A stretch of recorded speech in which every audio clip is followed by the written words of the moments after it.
ರಸ್ತೆಗೆ ಹರಿದು ಬಂದ ಚರಂಡಿ ನೀರು, ನೀರಿನ ರಭಸಕ್ಕೆ ತೇಲಿ ಹೋದ ತರಕಾರಿಗಳು.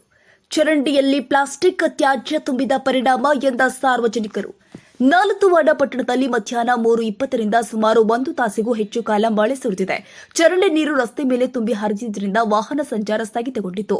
ಚರಂಡಿಯಲ್ಲಿ ತ್ಯಾಜ್ಯ ಸಂಗ್ರಹಗೊಂಡಿದ್ದ ನೀರು ಹರಿದು ಹೋಗಲು ಜಾಗ ಇಲ್ಲದರಿಂದ ಸೋಮವಾರ ಸಂತೆ ಮಾರುಕಟ್ಟೆಗೆ ನೀರು ನುಗ್ಗಿದ್ರಿಂದ ತರಕಾರಿಗಳು ನೀರಲ್ಲಿ ತೇಲಿ ಹೋದ ದೃಶ್ಯಗಳು ಕಂಡುಬಂದವು.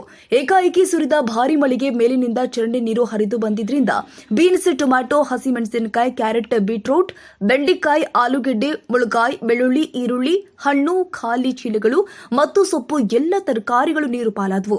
2 ಬಾರಿ ಹೀಗೆ ಚರಂಡಿ ನೀರು ಏಕಾಏಕಿ ಸಂತೆಗೆ ನುಗ್ಗಿ ಅಪಾರ ಹಾನಿಯಾಗಿದೆ. ತರಕಾರಿ ಮಾರಾಟಗಾರರಿಗೆ ಹೆಚ್ಚಿನ ಹಾನಿಯಾಗಿದೆ. ದೊಡ್ಡ ಚರಂಡಿ ಕಟ್ಟಿಕೊಂಡು ಈ ಅವಾಂತರ ನಡೆದಿದೆ ಅಂತ ವ್ಯಾಪಾರಸ್ಥರು ಹೇಳಿದ್ದಾರೆ. ಚರಂಡಿಗೆ ಕೆಲವು ಅಂಗಡಿಕಾರು ಪ್ಲಾಸ್ಟಿಕ್ ಸೇರಿ ಘನ ತ್ಯಾಜ್ಯ ಹಾಕುತ್ತಿರುವುದು ಬಿಡಬೇಕು ಅಂತ ಸಾರ್ವಜನಿಕರು ಆಕ್ರೋಶ ವ್ಯಕ್ತಪಡಿಸಿದ್ದಾರೆ.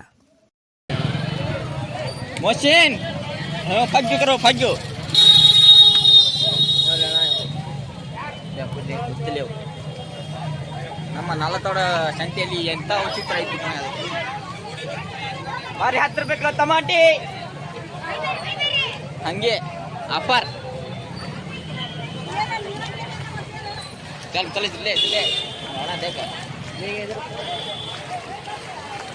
ಮಂದು ಬಾ 10 ರೂಪಾಯಿ ಕಿಲೋ ಟಮಾಟಿ 5 ರೂಪಾಯಿ ತಗೋರಿ ಆಫರ್ ಇವತ್ತು ಆಫರ್ भैया भैया ग्रुप में नहीं बागान ग्रुप में